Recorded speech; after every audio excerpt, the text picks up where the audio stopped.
Jesus nos conceda a sua paz, sua luz espiritual. Estamos iniciando mais uma doutrinária no Centro Espírita Deus, Luz e Verdade. E neste momento, convidamos a todos que estejam acompanhando este trabalho para que juntos possamos entrar em sintonia com a mensagem espiritual de Jesus de Nazaré, para que tenhamos mais um momento de gratidão pela vida, de gratidão pela casa, ao Centro Espírita Deus, Luz e Verdade, que no mês passado completou 53 anos de trabalhos, de atividades espirituais, atendendo a todos aqueles que o procuram. Que possamos nesse instante, nós que conhecemos o Centro Espírita Deus, Luz e Verdade, entrarmos em pensamento ao salão doutrinário da casa, como se lá nós estivéssemos, para vibrarmos com as energias espirituais dos mentores e aqueles que estejam nos acompanhando possam também recolher-se em oração, quem não conhece a casa, pensar em Jesus. E vamos ouvir a melodia cantada pelo nosso irmão Glauco Andrade, que também está contribuindo com esse momento doutrinário, a quem solicitamos, como sempre, ajuda para a realização deste momento musical.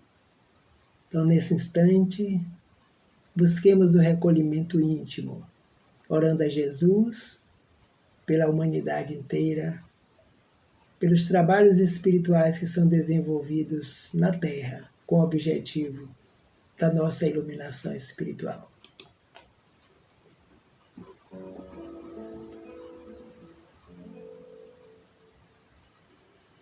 Um certo dia esteve aqui, tinha um olhar mais belo que já existiu, tinha no cantar uma oração, no falar a mais bela canção que já se ouviu. Sua voz falava só de amor, todo gesto seu era de amor e paz. Ele trazia no coração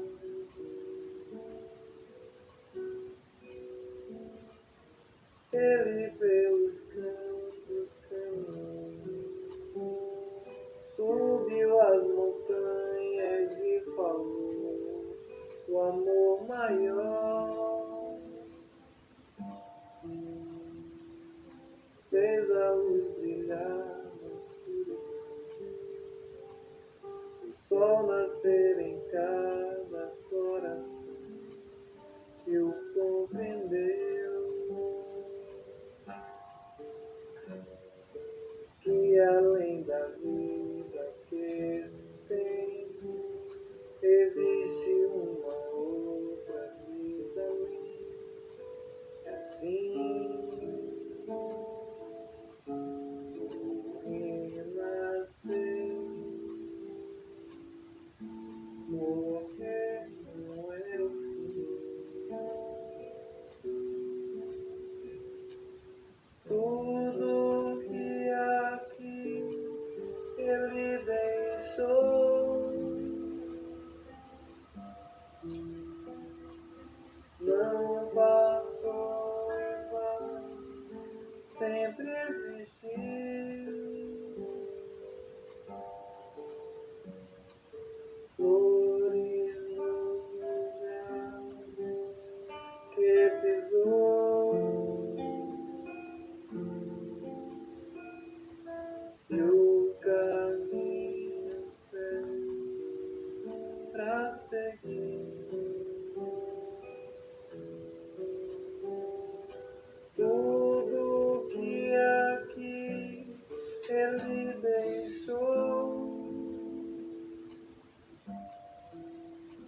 existir.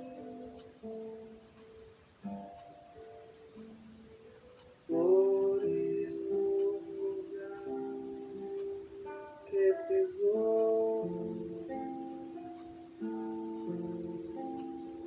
e o caminho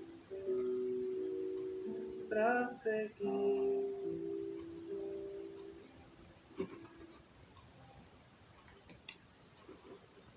Agradecemos ao Glauco mais uma vez por essa ajuda.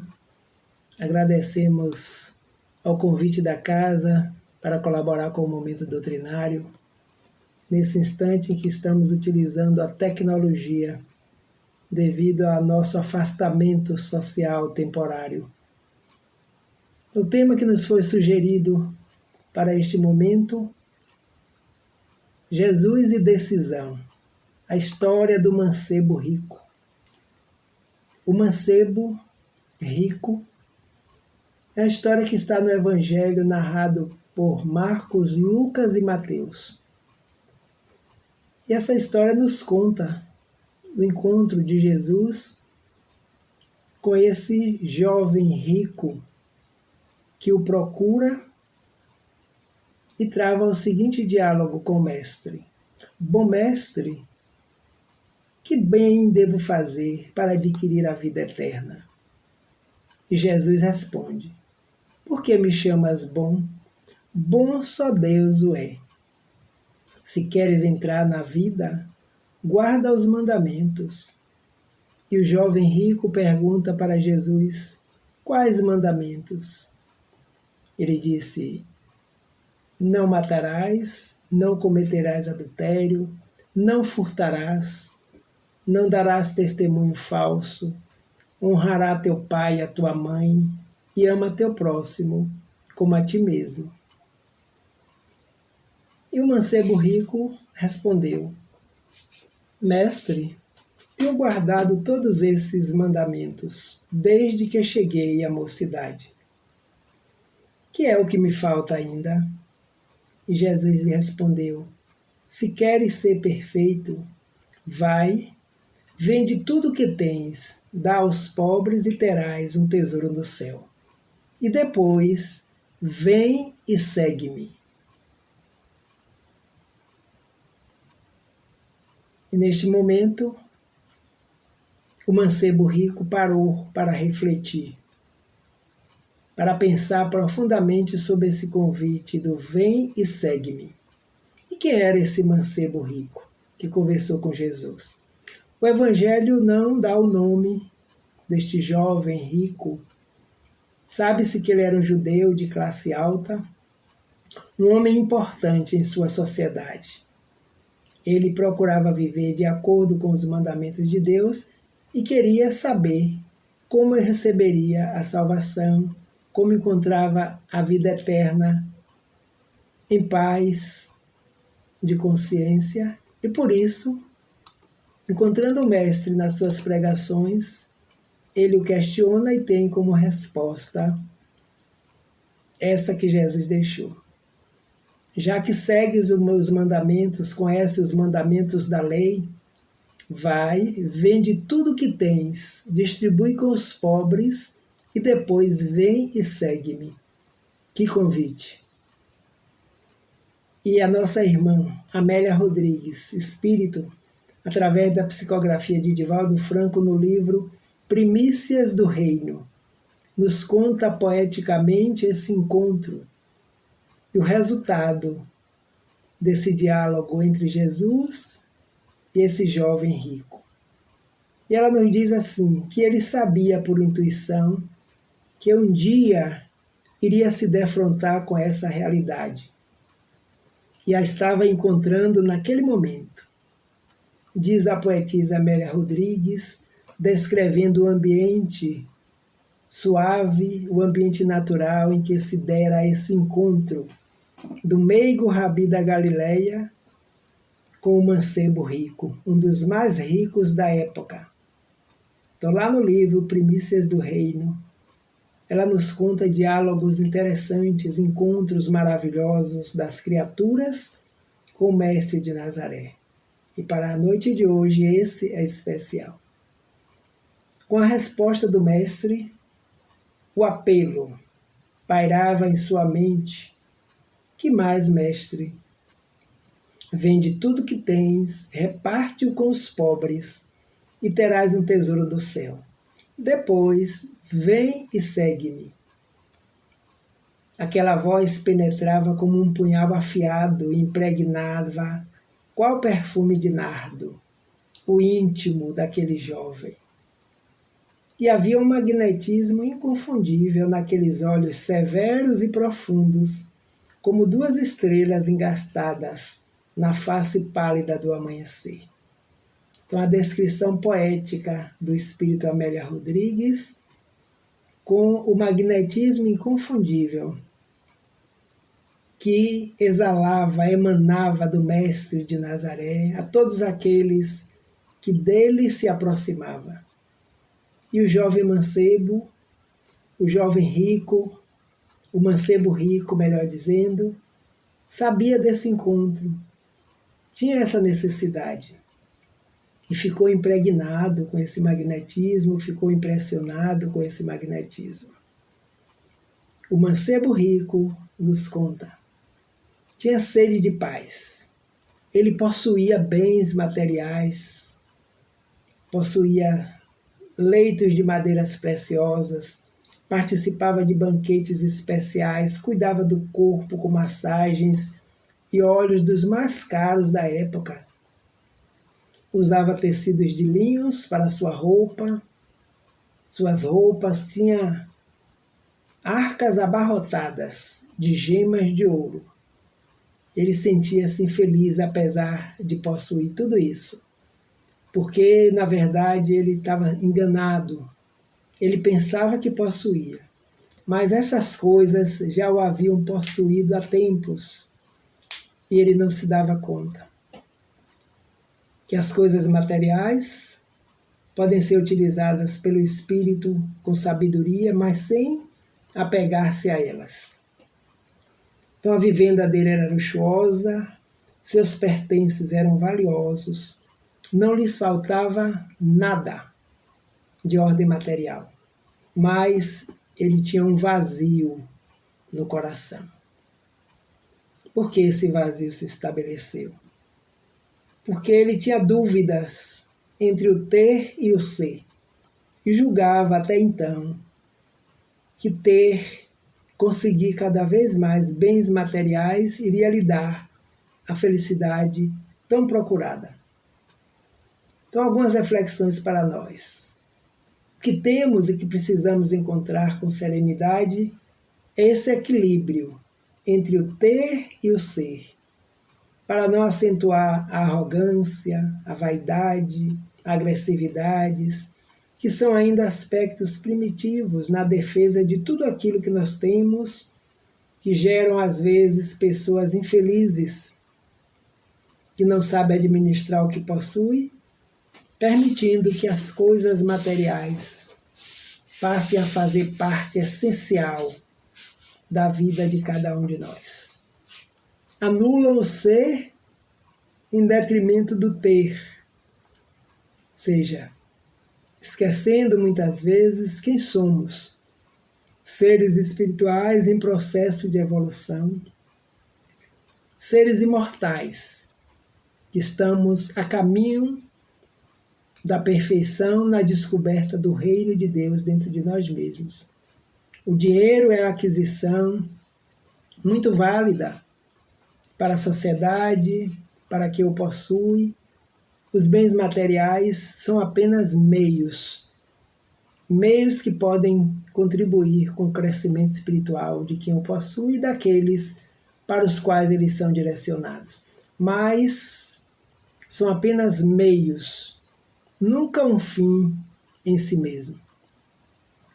Que o objetivo nosso é aperfeiçoarmos as potencialidades espirituais que possuímos, os bens que encontramos no plano material, porque deles necessitamos, permanecerão aqui, não são nossos, são empréstimos da misericórdia divina para que possamos administrar com sabedoria, com inteligência, desenvolvendo assim todo o nosso potencial. Vejamos, o mancebo rico, ele ignorava as nascentes da melancolia renitente que ele dissipava os sonhos e as esperanças sob grande amargura.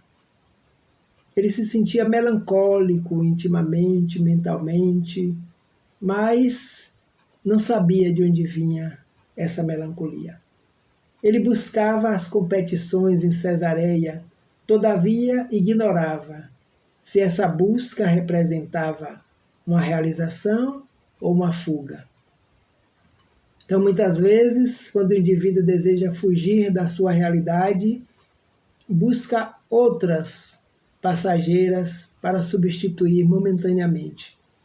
Por isso que o Espírito Amélia Rodrigues nos diz que o mancebo sabia que em determinado momento ele iria se deparar com a outra realidade, a realidade espiritual, e recebe do grande mestre esse convite. Agora, pela primeira vez, ele se sentia arrebatado, porque quem o convidava era o ser mais evoluído que já esteve na face da Terra, o modelo e guia da humanidade, como nos apresentam os espíritos da codificação. A meiguice e a ordem daquela voz enunciada por aquele homem ecoavam como cascatas em desalinho nos abismos do espírito. O mancebo rico encontrava-se em verdadeiro abismo, porque possuía cada vez mais, mas não encontrava paz. Encontrava assim um vazio existencial. Não sabia com que fazer, com tantas fortunas que adquiria a cada momento, e a cada momento nas competições que ele participava, a oportunidade era de ter cada vez mais. Então, Jesus, com a sua meiguice, o seu amor, envolvia aquele ser em luz para clarear aqueles desalinhos espirituais em forma de abismo no íntimo do ser que ainda não tinha encontrado-se a si mesmo. Interiormente ele gritava: irei contigo, Senhor, mas, olha o condicional, mas, por enquanto, não posso. Hesitava sim, e a hora não comportava dúvidas. Era um momento de decisão. Mas ele estava entre as coisas materiais e a busca do reino, o convite que Jesus fazia: vem, segue-me, porque com certeza ele iria desempenhar uma tarefa tão importante na divulgação do reino, encontrando o primeiro dentro de si mesmo, em companhia do Mestre de Nazaré, Jesus. Então, um momento de decisão para o mancebo rico. E aí começa um diálogo com ele mesmo. Não havia dado resposta ao Mestre de Nazaré ainda. E ele se perguntava: de onde eu o conheço? Procurando recordar-se com grande esforço mental. Porque ao vê-lo de longe ele tinha a impressão que já o conhecia, que era um reencontro que estava se dando com aquele amigo celeste, ou quem sabe com aquele celeste amigo que estava diante dele naquele momento. Os olhares se encontraram, ele sentiu seu íntimo desnudado pelo olhar meigo e amoroso do Mestre, o coração em descontrole sob violenta pulsação. As emoções inusitadas vibravam no seu ser como jamais acontecera anteriormente. Lembramos da nossa irmã Joana de Ângeles, que nos diz em uma de suas obras que Jesus, quem o conheceu, quem o encontrou, nunca mais foi o mesmo, porque só a presença desse irmão maior modifica o íntimo do ser. E naquele instante estava acontecendo com esse jovem rico, nesse encontro maravilhoso, a pulsação, a vontade de dizer: sigo contigo, Senhor, sim. Mas ele tinha dúvida. Ele percebeu que aquele estranho sorriu para ele, como se o esperasse, como se o amasse, como se o aguardasse há muito tempo. Ele poderia até afirmar: ele me ama, pelo seu olhar, pela sua postura, por esse chamado sublime. Então, para o jovem rico, a decisão estava entre o sagrado e o profano. Estava entre a busca do reino de Deus dentro de si mesmo. Lembramos que quando os discípulos perguntaram a Jesus: Mestre, o Senhor nos fala do reino de Deus. Onde se encontra este reino? E Jesus diz: não aguarde, meus amigos, meus irmãos, que o reino venha por aparência. Por quê, mestre? Porque o reino de Deus está em vós. O reino de Deus está entre vós. O reino de Deus está dentro de vós.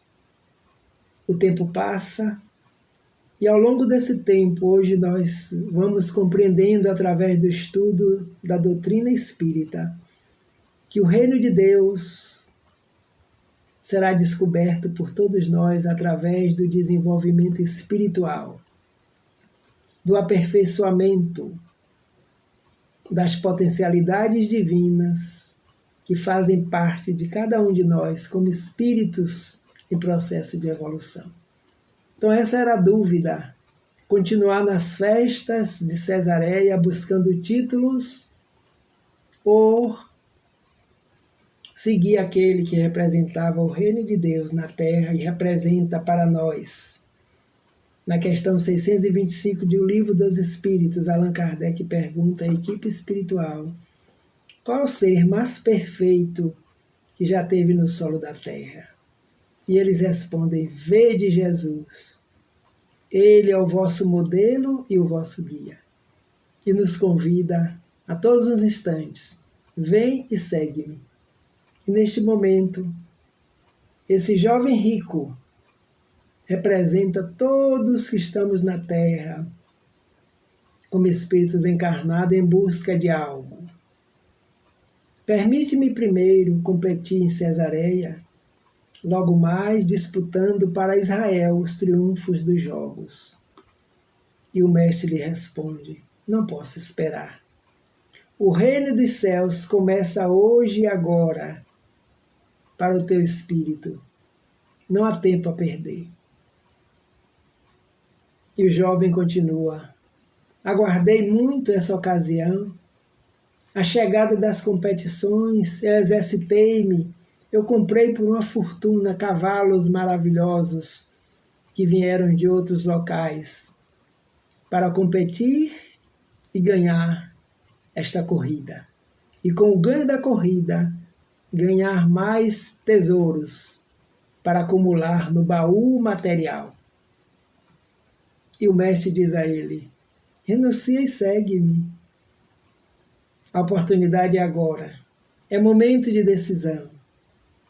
E o jovem rico se pergunta mais uma vez: quem é este homem que assim me fala? Que poder ele tem para exercer sobre a minha vontade? Por qual sortilégio ele me domina? Eu gostaria de fugir ou deixar-me arrastar, mas estou confuso. Parado, meditando, refletindo diante do Messias que fazia esse convite para ele. E Amélia nos diz assim: o homem e o filho do homem se defrontavam naquele instante. Um espírito encarnado em processo de evolução, buscando ainda aperfeiçoar-se.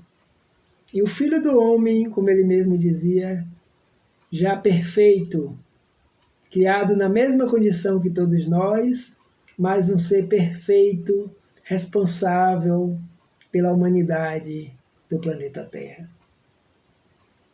Então, naquele momento, simboliza nós e Jesus diante das decisões que precisamos tomar para descobrir em nós também o reino de Deus, que está dentro de cada um de nós, na nossa consciência, porque eles responderam à equipe espiritual, aqueles espíritos que fazem parte da equipe espiritual que orienta Kardec, que a lei de Deus está escrita em nossa própria consciência. Através do desenvolvimento espiritual, das virtudes espirituais, todos nós vamos descobrir essas leis para vivenciá-las da melhor forma possível, porque os Espíritos nos dizem que são as leis naturais, que só elas nos bastam para sermos felizes e não ficar com o íntimo vazio, cheio de coisas materiais, mas sem saber qual é o objetivo da existência. E o diálogo continua entre o mancebo rico e o Mestre Jesus de Nazaré. Vencendo o irresistível temor, continuou o príncipe afortunado. Não receio, dá o que possuo, dinheiro, ouro, gemas, títulos, casas, pois sei que estes se gastam facilmente com o tempo. E o mestre dizia para ele assim: dá-me a ti próprio, e eu te oferecerei aventuras sem limites. E o mancebo rico dizia: que alto prêmio, que pesado tributo, pensou ele desanimado. Por que ele desanimou? Por causa do apego aos bens terrenos, aos bens materiais. Eu não consigo seguir-te agora. É um alto prêmio que esse ser me oferece, assim como oferece a todos nós, quando nos convida no Sermão da Montanha: vinde a mim todos vós, que estáis aflitos, sobrecarregados, que eu vos aliviarei. Por quê? Porque o meu fardo é leve e o meu jugo é suave. Apenas solicito o cumprimento da lei, o respeito à lei divina que rege todos os mundos e todos os seres. Então, o convite que eles vêm nos fazendo há tempos, e nós estamos começando a escutar esse chamado nos nossos momentos de reflexões, nos momentos em que apelamos, através da oração, através do trabalho, para esse mestre. Então, o mancebo continuava refletindo consigo mesmo e dizia: sou muito jovem e muitos confiam em mim. Israel vai lucrar com a minha vitória na grande corrida de bigas. Tenho as avenidas do poder a que me afervoro. Os bens eu poderia ofertar, sim. Porém, a minha juventude, os tesouros da vaidade atendida e dos caprichos sustentados, as honras de família resguardadas pela tradição. Oh, seria necessário renunciar a tudo isso? Interrogava ele inquieto. Então ele sabia o que o estava prendendo a essa tomada de decisão, a ponto de estabelecer mentalmente esse diálogo de tudo que ele possuía. Então não só os bens materiais o prendiam, mas a vaidade, os caprichos que eram sustentados e mantidos, o nome de família, o poder, a tradição na Terra, que muitas vezes não levamos ao plano espiritual, porque para entrar no plano espiritual superior é preciso a chave da humildade e do desapego. E ele estava inquieto. Então, quando ele pergunta mais uma vez: seria necessário renunciar a tudo isso? O mestre responde: sim. Respondeu-lhe sem palavras, apenas com os olhos fulgurantes, e em silêncio aguardava a resposta. Porque ele nos convida, mas não impõe, respeitando a nossa decisão, o nosso livre-arbítrio. Mas o convite é de paz, o convite é de amor, é de felicidade. Como aguardou e continua aguardando a decisão de todos nós nos inúmeros chamados que foram feitos. Lembremos do capítulo do Evangelho, que faz parte desse trabalho também. São muitos os chamados, mas poucos os escolhidos.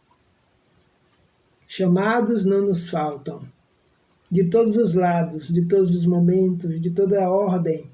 E neste momento que nós estamos vivendo a pandemia no planeta Terra, estamos tendo chamados, reflexões, convites para despertarmos para os verdadeiros valores espirituais que nós todos possuímos.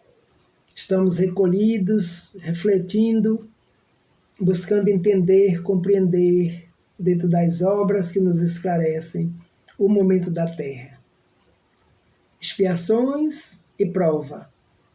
Eis a categoria moral do planeta Terra.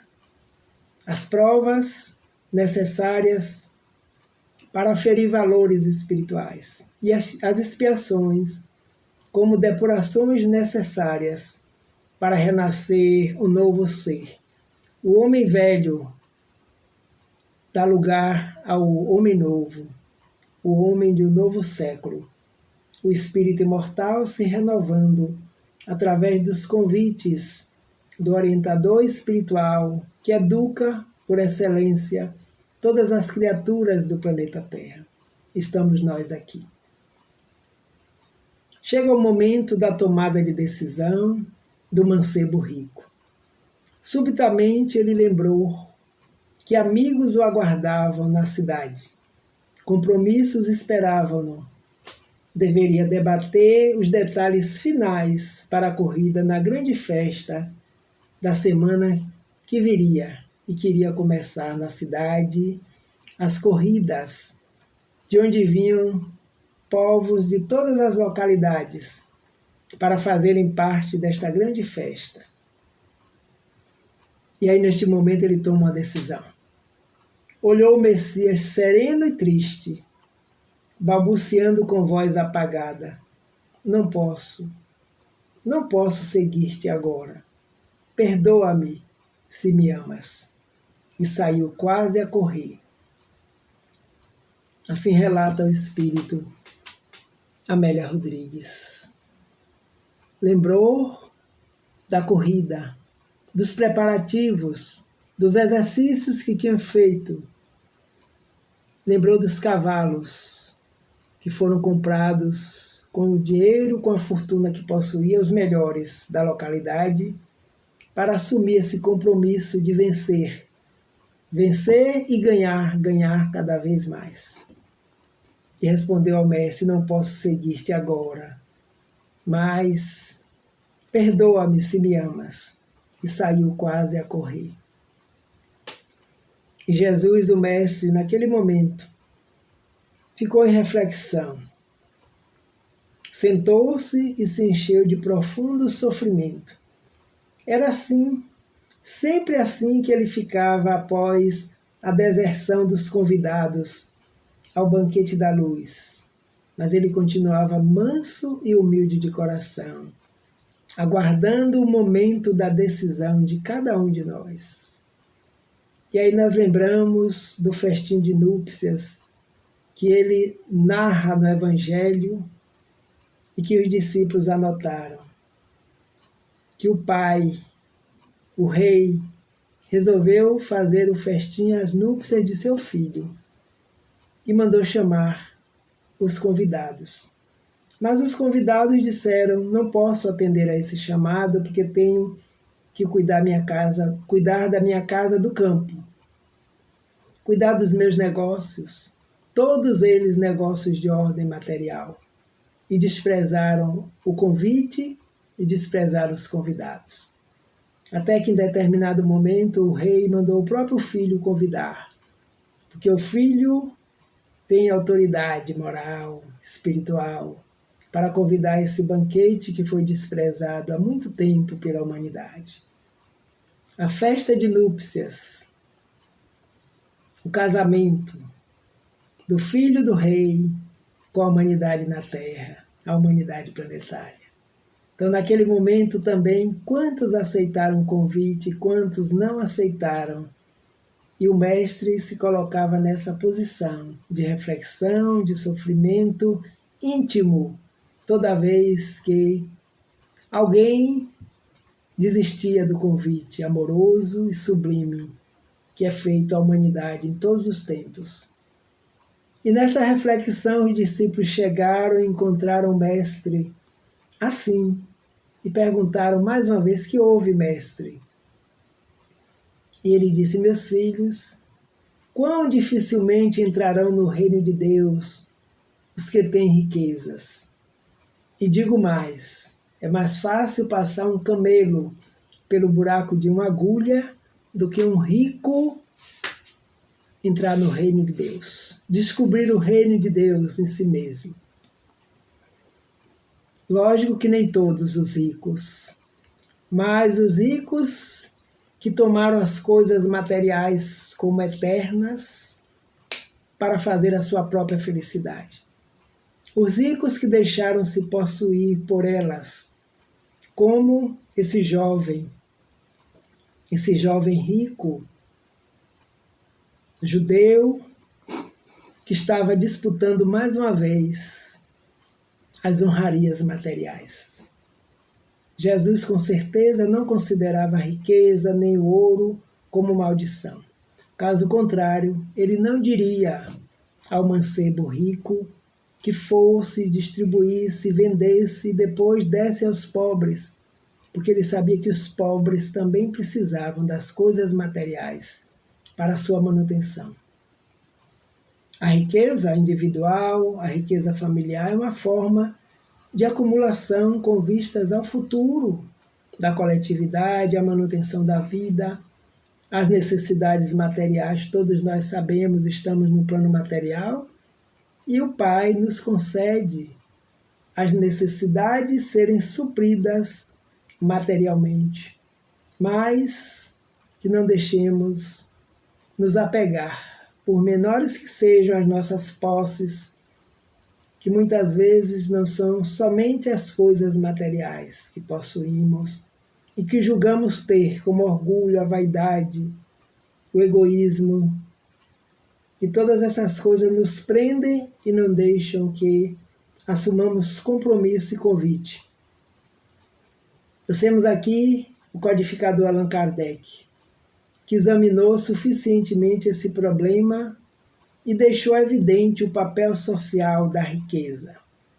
Mas justamente por isso, ela se torna, como dizem constantemente os espíritos, uma das provas mais perigosas para aqueles que ainda não desenvolveram suas capacidades como espírito encarnado.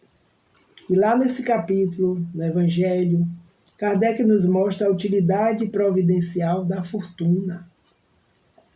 A fortuna foi dada aos homens na Terra pela providência divina, para que essa fortuna possa ser utilizada com sabedoria, com inteligência, não só em benefício próprio, mas em benefício da humanidade, para que haja evolução na tecnologia, na ciência, na alimentação, na manutenção dos corpos materiais que são utilizados, nos medicamentos. E essa fortuna está sendo gerenciada por aquele que a possui, como uma grande missão na Terra. Perigosa, assim também como a pobreza, como a falta, dizem os espíritos, que uns pensam em tudo comprar, e outros as lamentações, as queixas quando não possuem, mas a misericórdia divina sempre provê. Então o tempo passava. Uma semana depois, após esse diálogo entre o moço rico e o mestre por excelência, Jesus de Nazaré, a cidade de Cesareia era a capital do ócio e do prazer, a capital da festa. Ao som alegre, as fanfarras começavam as festas públicas. As competições estavam a começar. Chegavam pessoas ricas de todos os pontos. para fazerem suas apostas. Judeus, romanos, todos deixavam sobre a mesa das apostas pesadas fortunas dos cavalos e dos cavaleiros que estavam a disputar essa grande corrida naquele momento, a corrida do ouro. Então, uma semana depois, após o diálogo, as corridas começaram. Arena lotada. O povo ovacionava aqueles pelos quais eles haviam apostados. E o jovem rico estava entre eles, um dos mais preferidos para trazer louros e famas para a cidade.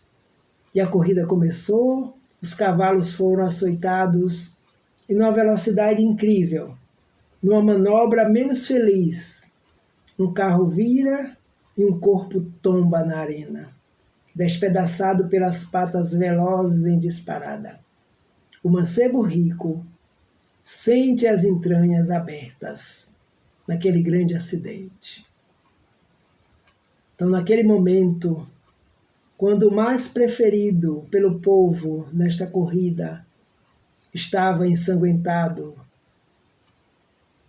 pisoteados pelas patas dos animais, houve silêncio nos gritos na concha acústica, e ele, naquele silêncio, tem a impressão de escutar e ver diante de si aquele homem de olhos suaves, de mansidão, humildade, de amor, e escuta mais uma vez a frase: renuncia a ti mesmo, vem e segue-me, amigo.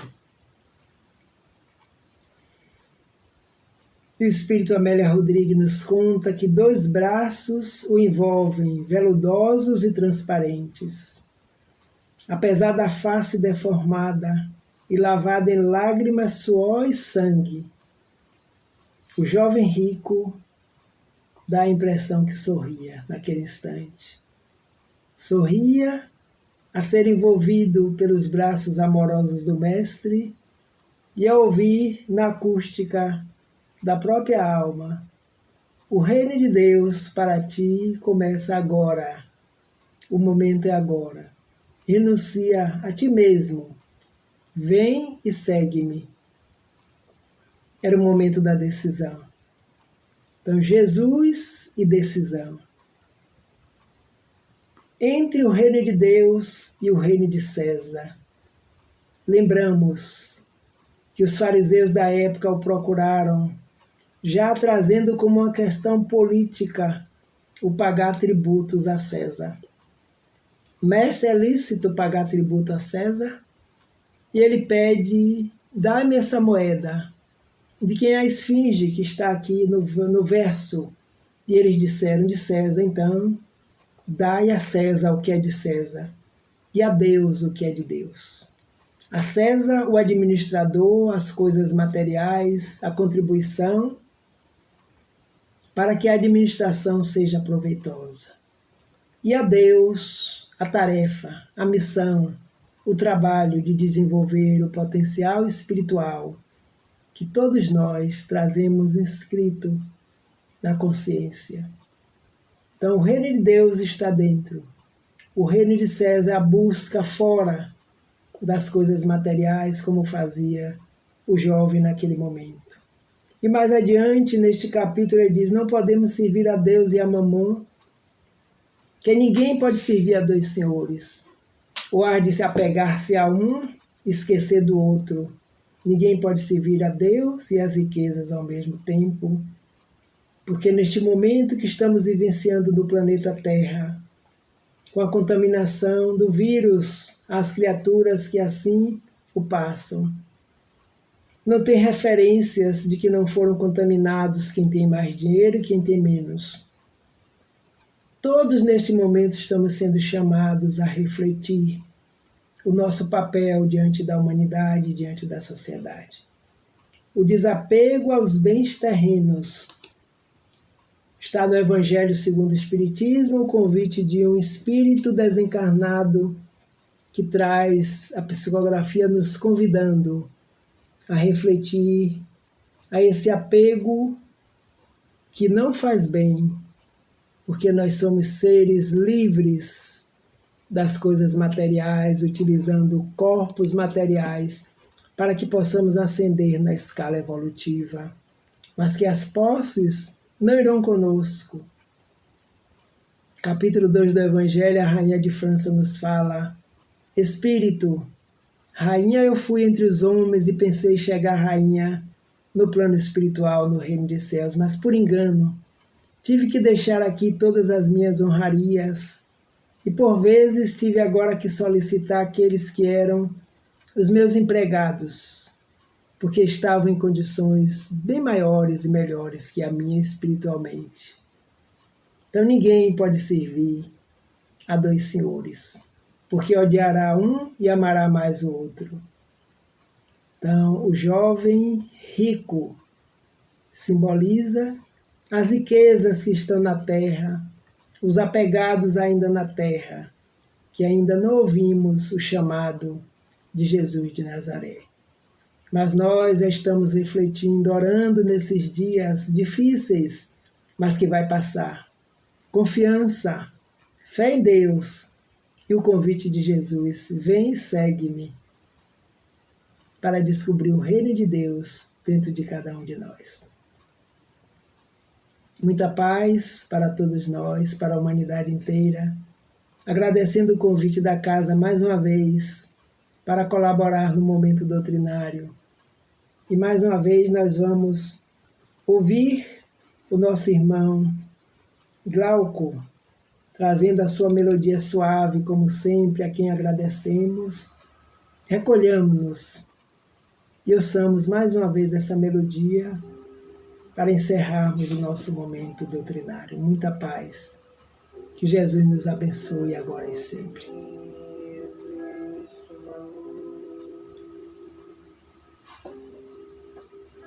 Que me mostra por onde deverei andar.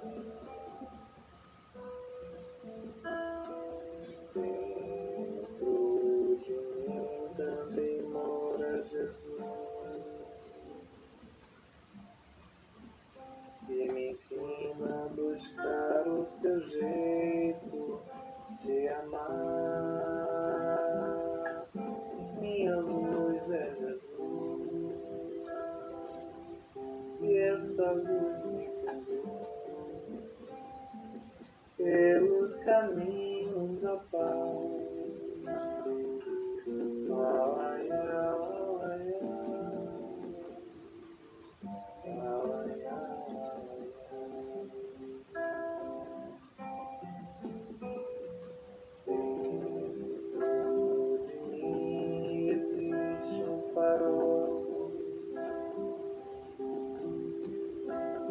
Mostra por onde deverei andar.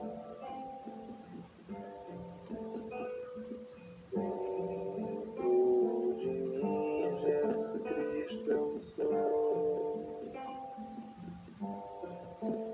que me ensina a buscar o seu jeito de sonhar. Minha luz é Jesus, e essa luz me conduz pelos caminhos da paz.